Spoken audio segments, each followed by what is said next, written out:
حضرت سیدنا ابراہیم علی نبینا علیہ الصلوۃ والتسلیم کا ذکر یہاں پر ہے. وہ جو آپ کے بچپن میں واقعہ پیش آیا کہ آپ تنہا اپنی آبادی میں تھے جو اللہ کی عبادت کرتے تھے، باقی سب کے سب وہاں پر بتوں کی پرستش والے، کچھ ستارہ پرست تھے، کچھ سورج کے پوجا والے تھے. ان سارے مشرکین کے بیچ میں تنہا ابراہیم علیہ السلام ہیں جو اللہ رب العزت کی عبادت کرتے اور لوگوں کو بلاتے بھی تھے کہ اس دین کی طرف آؤ. سگے چچا کو بلایا آزر جو مشرک رہا، حضرت ابراہیم علیہ السلام کی دعوت پر وہ نہیں آتے. بتوں کا تو ایک بہت بڑا میلہ لگتا تھا، اتنے بڑے وہاں پر تراشے ہوئے ان کے اپنے خدا تھے جن کے پاس منتیں مانگی جاتی ہے، اعتکاف کرتے، نظر و نیاز کرتے، اس زمانے کے جیسے طریقے تھے ان کے. ایک مرتبہ ایسا ہوا کہ وہ لوگ پورے کے پورے گاؤں کے باہر میلے میں گئے تھے اور گاؤں میں کوئی نہیں تھا. ابراہیم علیہ السلام اکیلے آئے یہ جھوٹے خداؤں کے پاس، کلاڑی اپنے ہاتھ میں لے کر ایک ایک کو مارتے اور گراتے چلے گئے، سب کو توڑتے چلے گئے اور ان سے کہتے بھی تھے کہ میں مار رہا ہوں، بچا لو اپنے آپ کو. کون بچاتا؟ وہ اپنے جسم سے مکھی نہیں ہٹا سکتے. پھر اس کے بعد سارے لوگوں کو زمین بوس کر کے بڑے بت کے گلے میں کلاڑی لٹکا دی. جو سب سے بڑا تھا اس کے گلے میں کلاڑی لٹکایا اور واپس چلے آئے. شام کو جب لوگ آئے گاؤں والے، اپنے خداؤں کا یہ حشر دیکھا تو آگ بگولا ہو گئے. یہ سب ایسی درگت کس نے بنائی ان کی؟ قرآن میں اللہ تعالیٰ فرماتا ہے قالوا من فعل هذا بآلهتنا، سب کہنے لگے کہ کس نے کیا ہمارے خداؤں کے ساتھ ایسے. پھر سب آپس میں بات کرنے لگے. قالوا سمعنا فتى يذكر يقال له ابراہیم، ہم نے سنا ہے کہ ایک نوجوان رہتا ہے جس کا نام ابراہیم ہے، اسی نے کیا ہوگا، وہ اکیلا نہیں آیا تھا ہمارے ساتھ. تو لوگوں نے کہا بلاؤ اس کو. بادشاہ وقت کے سامنے بلایا گیا اور پوچھا گیا اَأَنْتَ فَعَلْتَ هَذَا بِآلِهَتِنَا یا ابراہیم، اے ابراہیم ہمارے خداؤں کے ساتھ تو نے ایسا کیا ہے؟ یہ سب ایسی درگت ان کی تو نے بنائی، سب ٹکڑے ٹکڑے نیچے گرے ہوئے ہیں. قَالَ بَلْ فَعَلَهُ كَبِيرُهُمْ، ابراہیم علیہ السلام نے کہا نہیں، ان کے بڑے نے کیا ہے، ان کے ساتھ ان کے بڑے نے کیا ہے. بڑا بہت موجود تھا نا، بڑا جس کی کلاڑی گلے میں لٹک رہی تھی. تو لوگ حیرت میں رہ گئے کہ ایک بڑے نے چھوٹوں کو سب کو کیسے مار دیا. ابراہیم علیہ السلام نے ذو معنی بات کی تھی، یعنی جس کو دو معنی والی بات کہا جاتا ہے. وہ تو جاہل سمجھ رہے تھے کہ ابراہیم نے کہا ہمارے بڑے خدا نے سب ایسا کیا، جبکہ ابراہیم علیہ السلام کی نیت یہ تھی کہ ان کا بڑا تو میں ہی ہوں، ان کا بڑا میں ہی ہوں، ان کے بڑے نے کیا ہے. آپ سچ ہی بول رہے تھے. لوگوں نے کہا ان کا بڑا ایسا کیسے کر سکتا ہے، ایسے کیسے کر سکتا ہے. تو آپ نے کہا باقی تو سب مرے ہیں، ایک تو کھڑا ہے، اس سے پوچھو کس نے کیا. ایک تو ابھی باقی ہے نا، اسی سے پوچھو باقی سب کے ساتھ ایسے کس نے کیا. تو سب غصے میں لال پیلے ہو گئے. کہا کہ تم ہمارے خداؤں کے بارے میں ایسی ایسی باتیں کرتے ہو. تو ابراہیم علیہ السلام نے کیا جملہ کہا کہ اُفِّل لَكُمْ وَلِمَا تَعْبُدُونَ مِن دُونِ اللَّهِ أَفَلَا تَعْقِلُونَ، لعنت ہے تم لوگوں پر، اللہ کے سوا دوسروں کی عبادت کرتے ہو، ایسوں کی جو نہ اپنے آپ کو بچا پا رہے ہیں، نہ کسی کو نفع دے سکتے ہیں، نہ نقصان دے سکتے ہیں، ایسوں کی عبادت کرتے ہو. اب ظاہر سی بات ہے حق بات کڑوی ہوتی ہے، کڑوی لگتی ہے، ہوتی نہیں ہے، لگتی ہے. کچھ لوگوں کو جن کو قبول نہ کرنا ہو، اور غصے میں ان لوگوں نے ابراہیم علیہ السلام کے خلاف ایک محاذ چھیڑ دیا. حکم ہوا کہ ایک آگ لگائی جائے اور انہیں جلایا جائے. یہ سن نہیں پاتے، حالانکہ جو حقیقت ہے وہ بتاؤ تو لال پیلے ہو جائیں، غصے میں آ جائیں. یہ برسوں سے چلا آ رہا ہے، برسوں سے ایسا ہے. ابراہیم علیہ السلام کو آگ میں ڈالنے کے لیے انہوں نے جو آگ لگائی، تفسیر میں اس کے لیے فرمایا گیا 1 مہینے تک جلاتے رہے. 1 مہینے تک سارے لوگ لکڑیاں جمع کیے، جنگل کاٹ کاٹ کر کے انہوں نے لکڑیوں کا اوٹ لگا دیا. آگ جب بھڑکائی گئی، اندازہ تو کیجئے ایک ابراہیم علیہ السلام کو ڈالنا تھا، تو اتنی آگ کی کیا ضرورت ہے، اتنی آگ کی کیا ضرورت ہے. یہ مشرکین کی فطرت ہے کہ انتقام جب لینے کی بات آتی ہے تو یہ بھڑک جاتے ہیں اور بہت ہی زیادہ بڑے پیمانے پر نقصان پہنچانے کے پلان بناتے ہیں. پہلے کی سے بھی عادت رہی ہے. اتنی بڑی آگ لگائی، یہاں تک کہ اوپر سے اگر کوئی پرندہ بھی جاتا تو جل جاتا، اس آگ کی گرمی اتنی تھی. اور سب سے پہلے ان لوگوں نے منجنیق بنائی. منجنیق جس میں پتھر رکھ کر کے جو توپ ہوتا ہے, توپ جس طرح اڑاتے ہیں, وہ ابراہیم علیہ السلام کے لیے بنائی گئی سب سے پہلے. کیونکہ قریب میں جا کر کے ڈالے گا کون آگ میں؟ جو قریب جاتا وہ بھی جل جاتا. کافی دور 1 میل تک اس کی گرمی آ رہی تھی. منجنیق میں ابراہیم علیہ السلام کو رکھ کر کے اڑایا گیا تاکہ آگ میں وہ اچھل کر کے جائیں. قریب تک تو کوئی جا نہیں سکتا تھا. انہوں نے منجنیق میں رکھ کر کے ابراہیم علیہ السلام کو اڑایا.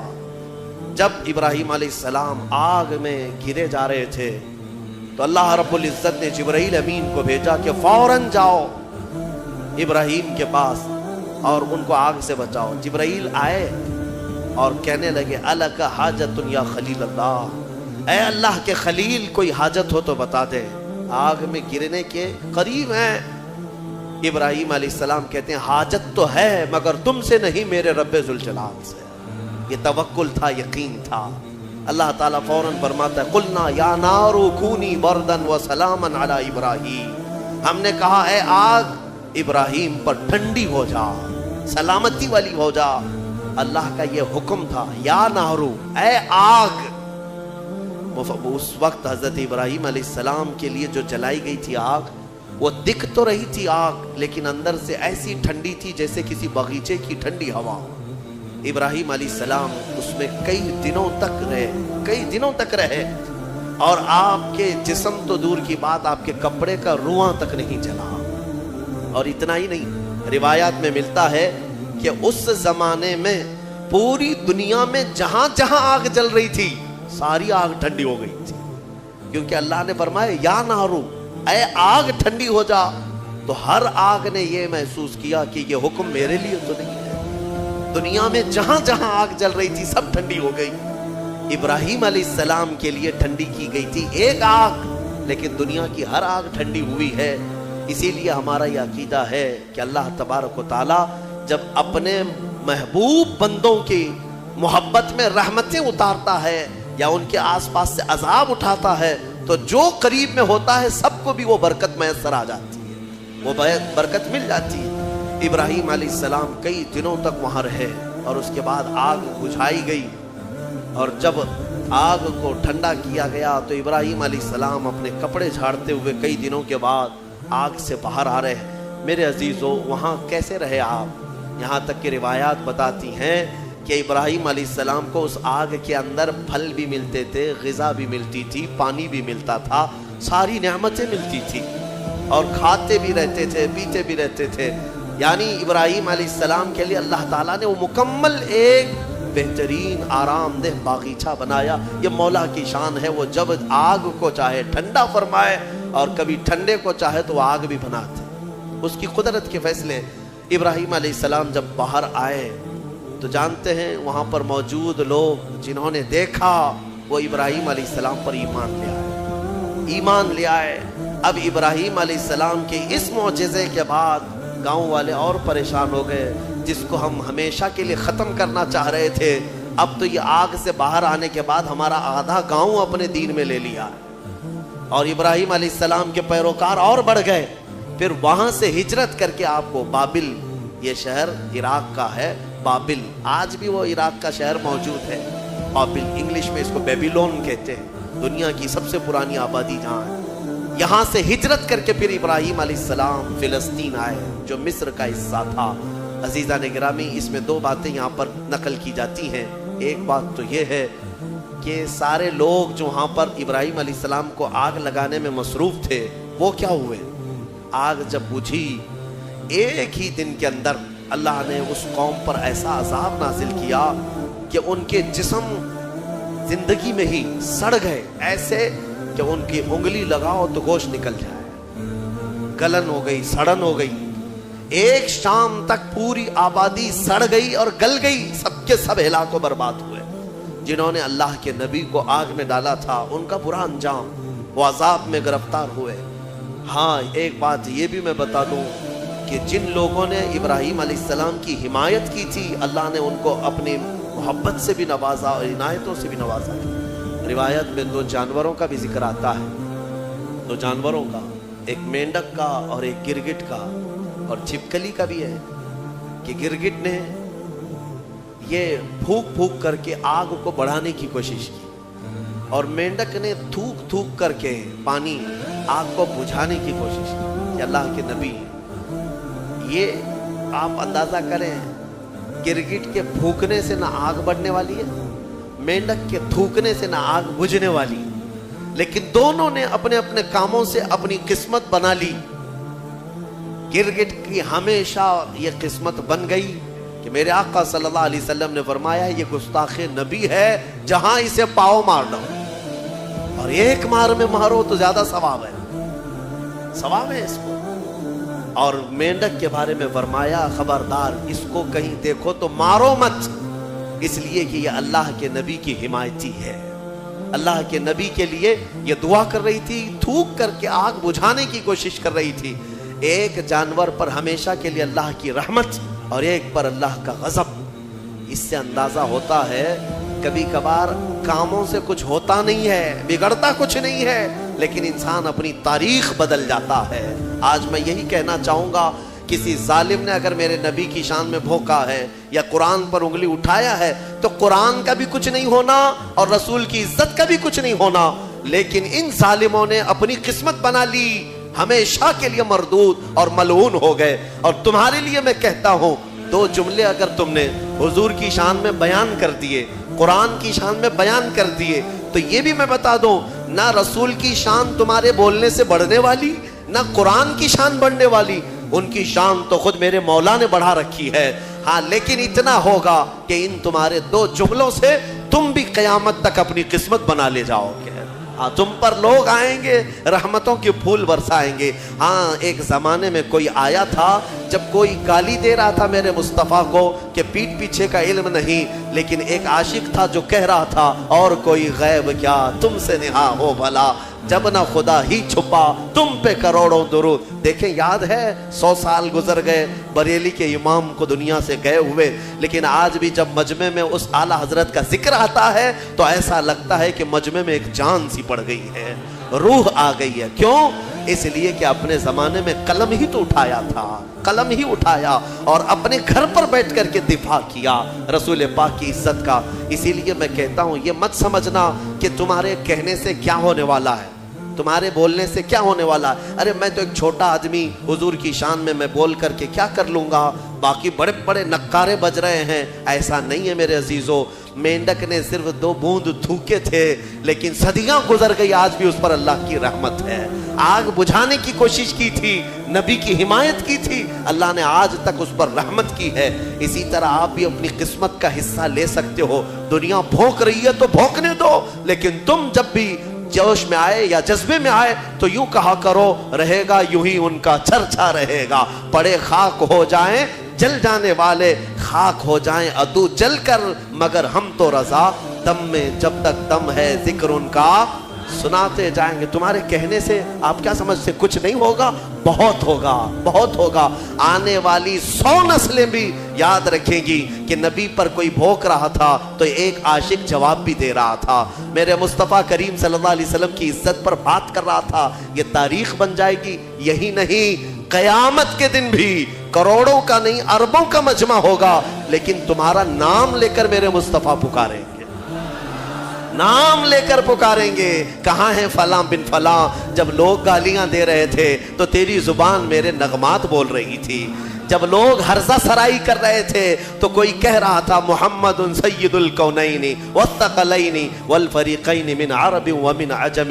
700 سال ہو گئے امام بوصیری کو دنیا سے گئے ہوئے, لیکن آج بھی ہمارے مجمعوں میں مولا صلی وسلم کے قصیدے گنگنائے جاتے ہیں. کیوں؟ اس لیے کہ وہ ایک چٹائی پر بیٹھ کر کے ہی میرے مصطفیٰ کی شان بیان کیا. مولا نے امام بوصیری کو ہمیشہ کے لیے زندہ کر دیا, ہماری مجموعوں میں زندہ کر دیا. دیکھیں حضور کی شان میں جس نے بھی کہا وہ آج بھی زندہ ہیں, ان کے نغمات بھی زندہ ہیں, ان کے اشعار بھی زندہ ہیں. گستاخی کرنے والے آئے چلے گئے, کہاں ہے ان کا؟